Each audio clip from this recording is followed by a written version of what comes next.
오늘 영상에서 여러분들에게 말씀드리고 싶은 포인트는 최근에 대출 규제가 완화가 된다는 소식들을 들어보셨을 겁니다. 그래서 주식 시장이 조금 좋아질 거라는 기대감들이 있는데 대체 어떤 근거로 대출 규제가 완화가 되고 실제로 이로 인해서 주식이 좋아질 수 있는지에 대해서 알아볼 겁니다. 또한 이 내용들을 통해 가지고 해당 근거를 기반으로 조금 좋아 보이는 종목들이 있다면 왜 이런 식의 종목들이 선택이 되는지도 말씀을 드려보고자 합니다. 다만 오늘 내용을 시작하기에 앞서 가지고 제가 최근에 멤버십 관련 종목으로 개인적으로 애플을 매수를 하고 싶다라는 언급들을 드렸고 실제로 저는 애플을 매수를 했습니다.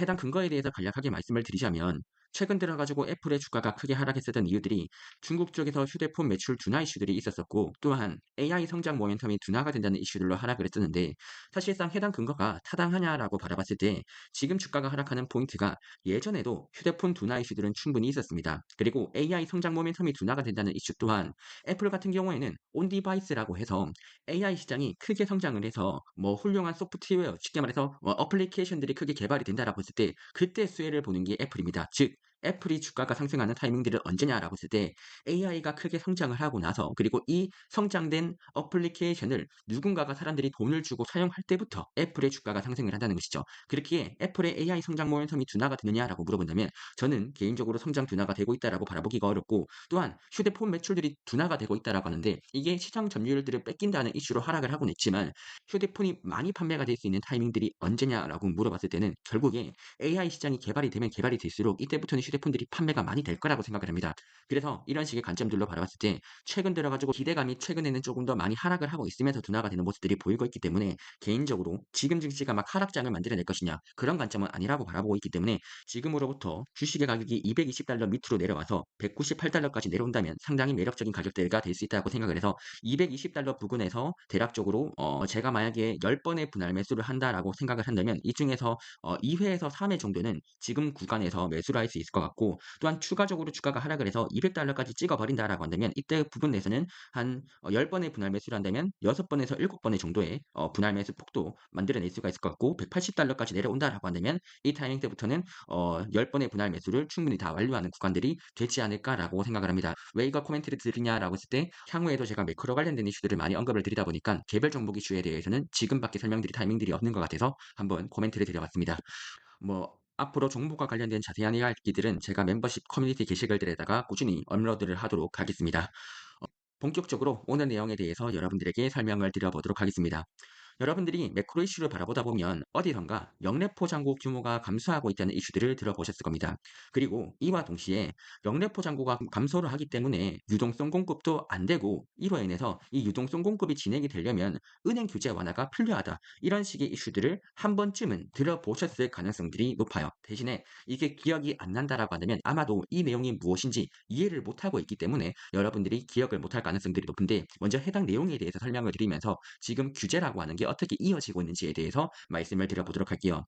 여러분들이 먼저 이 내용들을 이해를 하기 위해서는 유동성이라고 하는 게 어떻게 흘러가고 있는지에 대해서부터 이해를 해야 되거든요. 쉽게 말해서 이런 겁니다. 우리가 중앙은행이 시중은행들에다가 돈을 많이 뿌려주기 시작을 합니다. 그러면 시중은행들은 중앙은행으로부터 돈을 많이 받게 됐을 때 이 돈을 개인과 기관들에게 대출의 형태로 돈을 많이 뿌려요. 그러면 개인과 기관들은 대출의 형태로 돈을 많이 빌린 다음에 이 대출받은 돈을 사용을 하기 시작을 하는 거죠. 이 돈을 뭐 음식을 사는데 사용을 하기도 할 것이고 투자를 하는데 사용을 하기도 할 것이고 또한 누군가는 주식이나 채권을 매수하는데 사용하기도 한다는 것입니다. 즉 중앙은행이 돈을 많이 뿌리고 시중은행도 대출을 많이 해주게 되면 이것이 유동성 공급으로 연결이 된다. 이렇게 이해를 할 수가 있다는 것이죠. 그리고 오늘날에 있어서는 이 중앙은행이 시중은행들에게 돈을 많이 풀어줬다라고 바라보시면 되고 이 많이 풀어줬었던 그 도구가 무엇이냐라고 했을 때 이게 바로 영래포 잔고라고 바라볼 수가 있다는 거예요. 그리고 이 시중은행들이 개인들에게 대출을 많이 해줘야 되겠죠. 근데 이 대출이 되고 있느냐라고 했을 때는 이 대출이 지금은 제한이 되고 있었고 지금은 뭐만 되고 있었다? 중앙은행이 시중은행들에게 돈을 뿌려주고 있는 이 부분들이 조금 더 잘 되고 있었다라고 바라보시면 돼요. 여기서 이런 식의 환경이다 보니까 지금 은행들이 돈을 많이 확보를 한 상태인데 지금 이걸로 대출을 많이 해주고 싶어도 지금은 정말로 필요한 곳에만 돈을 많이 대출해 줄 수 있었고 오늘날에 있어서 정말 필요한 곳이 어디냐라고 했을 때 AI 시장과 같은 시장에서는 돈을 많이 대출해 줄 수 있었지만 나머지 그냥 일반적으로 경쟁력이 없는 쪽으로는 대출을 많이 안 해주고 있었던 게 지금과 같은 시장이라는 거죠. 자, 그러면 먼저 이 내용들을 이해를 하기 위해서는 우리가 지금까지 중앙은행이 이 시중은행들에다가 돈을 많이 뿌려주는데 해당 내용에 대해서부터 먼저 이해를 해야 돼요. 자, 간단하게 설명을 드리자면 이런 겁니다. 지금 중앙은행 입장에서 평소에 시중은행들에다가 돈을 많이 뿌려준 거예요. 그렇다 보니까 이 과정에서 인플레이션이 옛날에 많이 발생을 했습니다. 중앙은행이 시중은행들에다가 돈을 많이 뿌려주게 되었고 시중은행들이 대출을 해주다 보니까 인플레이션이 발생을 한 거죠. 자, 그래서 이런 식의 이슈들이 터집니다. 시중은행들에다가 돈이 너무 많이 뿌려지다 보니까 너희들이 가지고 있는 돈들 다시 한 번 더 중앙은행으로 맡겨라, 이런 식의 이슈가 된 거죠. 이렇게 돈을 맡기도록 만들기 위해서 중앙은행에다가 돈을 맡기게 되면 이자를 주겠다라고 했었고 이것이 바로 영래포 잔고라고 하는 도구였던 거예요. 즉 시중은행들이 중앙은행에다가 돈을 맡기게 되면 이자를 주게 되었고 이때 도구가 바로 뭐다? 영래포 잔고다라고 하는 거예요. 그런데 중앙은행 입장에서 바라보니까 지금 시장에 유동성이 부족한 것 같은 거예요. 그래서 중앙은행이 다시 한 번 더 시중은행으로 돈을 뿌리기 시작했는데 이게 바로 영래포 금리를 내리게 되면서 다시 한번 시중은행들에게 돈을 방출을 하게 되는 이런 식의 사건들이 터지게 된 거죠. 그러면 시중은행들 입장에서는 지금 돈을 다시 한 번 더 많이 확보를 하게 된 상태다 보니까 이 돈으로 뭘 해주고 있었다? 개인과 기관들에게 돈을 뿌려주고 있었던 상태가 되었고 이것이 바로 유동성 공급 상황이다라고 체크를 할 수가 있었다는 겁니다. 그런데 지금 상태는 어떤 식의 상태가 되고 있느냐? 지금까지 이 중앙은행이 시중은행들에게다가 돈을 주고 있었죠. 그런데 이 방법이 바로 무엇이었다? 바로 영래포 잔고라고 하는 것인데 지금 이 영래포 잔고의 돈들이 이제 거의 바닥을 치고 있다는 거예요. 즉 이제부터는 시중은행들에다가 줄 수 있는 돈들이 거의 다 바닥을 치고 있다라고 바라볼 수가 있는 거죠. 즉 중앙은행으로 인해서 만들어지고 있었던 유동성 공급이라고 하는 상태가 이제는 더 이상 나타나지 않을 가능성들이 높다는 거예요. 자, 그러면 이런 식의 상태가 된다면 어떤 문제가 발생을 하고 있느냐? 지금의 상태는 중앙은행이 시중은행으로 돈을 많이 뿌려주지 못하는 상태가 돼요. 자, 그러면 여기에서 유동성 공급이 더 이상은 발생을 하지 않는 거죠. 따라서 앞으로의 상황들은 어떻게 돼야 되냐면 시중은행들이 개인과 기관들에게 돈을 많이 뿌려야 되는 상태가 되는데 이게 되려면 규제 완화가 조금 더 필요하다는 것이죠. 그리고 이렇게 규제가 완화가 되면 개인과 기관들이 다수가 대출을 받게 되고 이로 인해서 대출을 받은 돈들을 사용을 하게 되면서 유동성 공급이 될 수 있다는 상태인 겁니다. 결국에 핵심 포인트는 뭐다? 규제 완화가 필요하다. 그러면 여기에서 핵심 포인트가 있다면 대체 이 규제 완화가 과연 될 수가 있느냐? 요걸 바라봐야 돼요. 그냥 뇌피셜로 규제 완화가 돼야 된다 이렇게 주장하는 게 아니라 규제 완화가 될 수 있느냐를 바라봐야 되겠죠. 만약에 규제 완화가 안 된다면 시중은행으로부터 유동성 창출이 되지 않게 되는 것이고 그렇다면 지금까지 증시의 상승을 만들었던 유동성 공급이 잘 안 되는 거니까 증시가 조정을 받을 수가 있겠죠. 따라서 앞으로 규제 완화가 될 수 있는지 없는지를 바라봐야 되기 때문에 우리는 뭘 바라볼 거냐면 대체 지금까지 대출 규제가 왜 강했는지를 살펴볼 거예요. 지금까지 대출 규제가 강했던 이유들에 대해서 설명을 드리자면요. 쉽게 말해서 이런 거예요. 이제 2022년도 때 미국에서 금리가 엄청나게 상승했었습니다. 그리고 금리가 엄청나게 상승을 하다 보니까 이때 문제가 되는 은행들이 많이 증가했어요. 쉽게 말해서 어떤 이슈가 있었냐면요. 시중에 있는 은행들이 개인과 기관들에게 대출을 해주고 싶었는데 대출을 너무 안 받는 거예요. 그래서 은행들이 뭘 하기 시작했냐면 채권 투자를 실시를 하게 됩니다. 그래서 은행들이 채권 투자를 많이 했는데 문제는 뭐다? 금리가 2022년도 때 크게 상승을 하면서 시중에 있는 은행들이 투자를 했었던 채권 투자가 정말 맥대한 손실이 발생하게 되어버린 거예요. 다시 한번 더 은행들이 뭘 했었냐면 고객들에게 예금을 받았겠죠. 그러면 이렇게 예금을 받은 걸 바탕으로 해가지고 원래는 대출을 해줘야 되는데 대출을 아무도 안 받는 거예요. 그래서 이때 고객들의 예금으로 뭘 했느냐? 채권을 투자를 하고 부동산을 투자를 했다는 거죠. 근데 이렇게 투자를 했던 것들이 어떻게 됐다? 망해버린 거예요. 이렇게 막대한 손실이 발생을 하게 된 거죠. 자, 그러면 이렇게 막대한 손실이 발생을 하게 되면 금융당국의 규제를 받아야 되고 이 규제가 엄청나게 심해지게 되면 은행이 파산할 수도 있는 거예요. 자, 근데 이 타이밍 때 시중은행들 입장에서 꼼수를 부리기 시작을 합니다. 자, 지금의 상태는 뭐냐? 시중은행이 채권 투자나 부동산 투자를 했는데 이게 망한 상태인 거예요. 그중에서 채권 투자를 했을 때 이런 식의 방법론이 가능해요. 자, 채권 투자를 했을 때 이 채권 투자에서 손실이 매우 크게 발생을 한 거죠. 다만 이 손실을 숨길 수 있는 꼼수가 하나 있어요. 어떤 식으로 숨길 수 있느냐 이런 거죠. 우리가 채권 투자를 하게 되면 우리가 이걸 매도 가능 증권으로 설정을 할 수가 있고 만기 보유 증권으로 설정을 할 수가 있어요. 다시 한 번 더. 제가 채권을 투자를 했는데 이 채권 투자를 나는 매도 가능 증권으로 설정을 해버리게 되면 이거는 손실로 표시가 돼요. 근데 내가 채권을 투자해 놓고 나서 나는 이거 만기까지 보유할 겁니다. 손실이다라고 말만 하게 되면 이게 손실로 표시가 안 돼요. 그래서 옛날에 어떤 이슈가 있었냐면 2022년도 때 내가 채권을 투자를 했는데 손실이 너무 크게 된 거예요. 손실이 너무 크다 보니까 이거 회사가 부실한 거 아니냐 이렇게 의심을 받을 수가 있다는 거죠. 그래서 이 매도 가능 증권을 야 우리 만기까지 보유할 거니까 걱정하지 마세요라고 표시를 하게 된 거죠. 이렇게 되면 손실이 발생을 했지만 손실이 발생하지 않은 것처럼 보이게 된다는 거예요. 즉 손실은 많은데 사실상 안전한 은행인 것처럼 만들 수가 있다는 것이죠. 즉 손실은 많은데 이거를 만기 보유 증권으로 표시를 하게 되면서 손실을 숨기게 된 거예요. 그러면 겉으로 바라보기에는 되게 안전한 은행인 것처럼 보이게 된다는 것이죠. 그런데 이런 식의 문제들이 언제 부각이 되느냐? 2023년도 때 SVB 은행이 파산을 하게 되면서 야 지금까지 채권 투자 실패했던 사람들이 많지 않겠느냐. 특히나 만기 보유 증권으로 지금 손실은 많은데 안전한 은행인 것처럼 하는 사람들이 많지 않겠느냐라고 하는 이슈들이 강해지게 되었었고 실제로 이 내용들을 분석을 해보게 되니까 정말로 이렇게 채권 투자 손실을 숨기고 있었던 회사들이 매우 많았던 것이죠. 그렇기 때문에 2022년도와 2023년도 때 대출 규제를 상당히 강화를 하게 되었었던 이유들이 무엇이냐라고 했을 때 은행들이 투자를 했는데 이 투자를 계속 숨기고 있다 보니까 이 부분들에 대해서 우리 대출 규제 강화하겠다. 너희들 자본금 많이 쌓아둬라라고 하는 이야기가 여기에서 나왔던 거예요. 은행들이 투자 손실에 대해서 숨기고 있다 보니까 이 부분들에 대해서 너희들 투자 손실 숨기지 말고 자본금 충분히 쌓아둬라라고 말을 하게 된 것이죠. 핵심 포인트는 뭐다? 시중은행들이 채권 투자를 했는데 채권 투자가 망해버렸고 이 부분들에 대해서 자본금 쌓아두라고 했던 게 바로 대출 규제 강화 내용이었다라고 체크를 하시면 됩니다. 자, 그런데 지금 오늘날의 이슈는 무엇이냐? 오랜 기간 동안 이런 식으로 리스크 관리를 열심히 했었고 자본금을 충분히 쌓아두었다는 거예요. 따라서 향후에는 어떻게 될 것인가를 바라봤을 때 지금은 충분히 자본금 쌓았고 그리고 오늘날에 있어가지고 채권 투자 손실들이 많이 줄어들고 있다는 것이죠. 그렇기 때문에 이제는 규제를 풀어달라고 요청을 하는 상태가 오늘날에 되어서 온 거예요. 그래서 대출 규제 완화 목소리가 나오고 있는데 이런 거죠. 지금 여기에서 보이는 게 채권 투자에 대한 미실현 손실들 있지 그냥 채권 투자를 잘못했던 거는 SVB 은행과 같이 일부 은행들에서 잘못을 한 거다. 근데 왜 일부 은행에서 잘못한 것들을 왜 대다수의 은행들이 리스크 관리를 해야 되느냐.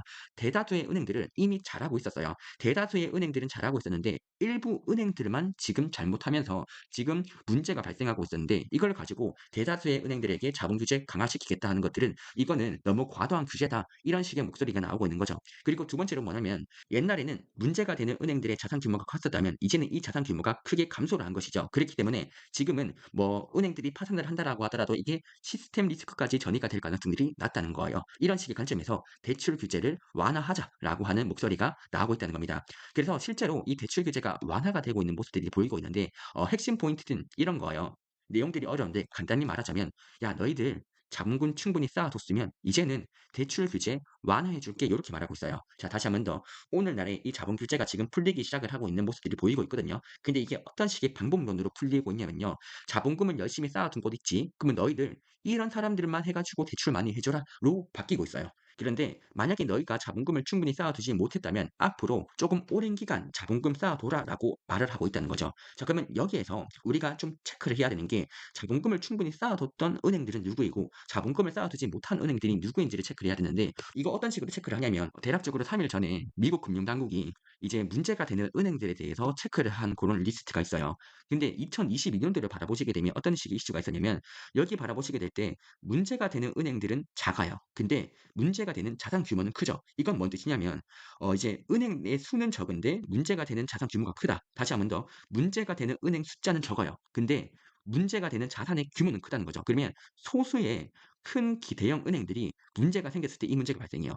그러니까 소수의 은행들인데 이 은행들이 자산 규모가 큰 거죠. 그러면 2022년도처럼 문제가 되는 자산 규모의 총계 합계가 클 수밖에 없는 거예요. 그런데 23년도부터는 어떤 식의 이슈가 있었냐면 지금 문제가 되는 은행들의 숫자는 계속해서 증가하고 있어요. 문제가 되는 은행들은 계속해서 증가하고 있는데 이럼에도 불구하고 과거처럼 2022년도처럼 이 문제가 되는 자산 총합들 있죠. 이게 커지지는 않고 있다는 거예요. 그러니까 지금 어떤 식의 의미냐면 문제가 되는 은행들은 증가함에도 불구하고 총 자산의 규모는 소폭 증가하고 있는 거죠. 그럼 이건 뭐다? 지금 문제가 되고 있는 은행들의 이런 식의 특징들이 자산 규모가 낮은 은행들이 지금 문제가 되고 있을 가능성들이 높다는 거예요. 그럼 이런 은행들이 누구겠어요? 중소형 은행들이 지금 문제가 되고 있다는 가능성들이 높다는 게 지금 여기서 보이고 있다고요. 근데 반면에 대형 은행들 같은 경우에는 지금 그렇게나 리스크가 크지 않다는 것들이 여기에서 바라볼 수가 있다고요. 이게 데이터를 해석하는 게 좀 어려울 수 있는데 과거에 대형 은행들이 왜 문제 은행으로 취급을 받았느냐? 채권 투자와 같은 손실을 숨기고 있다가 조금 크게 문제가 되었었는데 이 문제들을 23년도가 되어서는 해소를 했었어요. 그리고 이제 오늘날이 되어 가지고 자본 규제가 조금 더 강해지면서 어떤 이슈가 발생을 하고 있느냐? 중소형 은행들이 지금 고금리 부담을 이겨내지 못하고 자본 조달 비율들이 올라가고 그다음에 상업용 부동산 같은 것들도 제대로 안 팔리고 있다 보니까 중소형 은행들 쪽으로 해서 지금 파산이 되고 있는 모습들이 보이고 있다는 거죠. 자, 그렇다면 제가 투자를 한다라고 친다면 어떻게 투자를 할 수가 있느냐? 대형 은행들 같은 경우에는 리스크 관리 충분히 잘 되고 있다는 거죠. 그러면 금융 규제 완화에 대한 수혜들을 잘 노릴 수 있기 때문에 대형 은행들 위주로 저는 매매를 하겠죠. 반면에 중소형 은행들 같은 경우에는 지금 고금리가 오랫동안 지속이 되고 있다 보니까 자금 조달 비용들이 상승을 하고 있고 또한 최근에 개인 대출의 부실들도 증가하고 있다 보니까 중소형 은행들 입장에서는 리스크가 있겠죠. 마지막으로 상업용 부동산 같은 경우에도 리스크가 존재하다 보니까 중소형 은행들 입장에서 많이 회복을 할 것이냐라고 했을 때는 개인적으로는 지금 이번에 금융 규제가 완화가 된다라고 하더라도 이 금융 규제 완화가 어디를 기점으로 많이 완화가 되고 있냐 했을 때 자본금을 많이 쌓고 있는 기업들 위주로 해 가지고 지금 규제 완화가 되고 있거든요. 그렇다면 자본금을 충분히 쌓아뒀던 게 대형 은행들이에요. 이게 왜냐하면 24년도 때 대형 은행들에게 규제가 상당히 강력했기 때문에 여기에서는 지금 규제 완화에 대한 혜택들을 노릴 수가 있다는 것이죠. 따라서 대형 은행들 위주로 했을 때는 개인적으로 규제 완화에 대한 수혜를 노릴 수 있지 않을까라고 바라보고 있고 이런 식의 관점이라고 한다면 개인적으로 KBWB라고 해서 대형 은행들을 위주로 한 ETF를 매매를 하려고 합니다. 개인적으로 목표로 하고 있는 매수 포인트가 있다면 64달러 구간이고요. 그리고 만약에 64달러에서 매매를 했는데 이게 주가가 하락을 해버린다. 그러면 2차 매수 포인트는 60달러 정도를 계획을 하고 있습니다. 제가 만약에 이런 기회들을 찾지를 못하고 돌파를 해버린다라고 한다면 71달러 구간에서 매매를 할 수도 있을 것 같긴 한데 개인적으로는 64달러까지 내려온다면 좋은 매매 기회가 되지 않을까라고 생각을 합니다. 매매를 한다라고 했을 때는 뭐 71달러 구간에서 돌파를 한다. 그러면 10번의 분할 매수 중에서 2에서 3회 정도를 분할 매수를 여기서 하게 될 것이고 1차 매수 포인트는 64달러 구간인데 여기에서도 한 3차 분할 매수 정도가 가능하고 2차 분할 매수 포인트 60달러 구간들에서는 한 3에서 4차 정도의 분할 매수 포인트가 가능하지 않을까라고 생각을 합니다. 이런 식의 관점으로 10번의 분할 매수가 있다면 이런 식의 관점으로 매매를 할 거라는 점 여러분들에게 미리 말씀을 드리고 제가 이런 관련주를 바라보는 이유가 무엇이냐라고 했을 때 제가 바라보는 매크로 시황에서 고금리 약재를 대비할 수 있는 주식들이 필요했거든요. 이게 대형 은행주들을 충분히 고금리 약재에 대비할 수 있습니다. 그리고 실적이 잘 나와야 되는데 실적 잘 나올 수 있는 환경이에요. 그리고 트럼프 수혜주 되고 있고 주식 가격이 크게 상승하지 않은 게 중요한데 지금 실적을 바라봤을 때 주식 가격이 그렇게 크게 상승을 했느냐 다른 종목들 대비했을 때는 주식 가격이 크게 상승하지는 않았다라고 판단을 하기 때문에 개인적으로 KBWB 바라보고 있는 게 지금의 관점입니다. 그리고 초반에도 말씀드렸다시피 멤버십으로 지금 트레이딩을 하고 있는 주식들은 애플 개인적으로 매수를 하려고 하고 있고 조금 더 하락을 한다라고 한다면 지속적으로 트레이딩을 하지 않을까라고 생각을 합니다. 사실 이거 말고도 트레이딩 하려고 하는 종목들이 많이 있다 보니까 트레이딩을 하게 되면 제가 멤버십 코멘트로 꾸준히 업로드하도록 하겠습니다.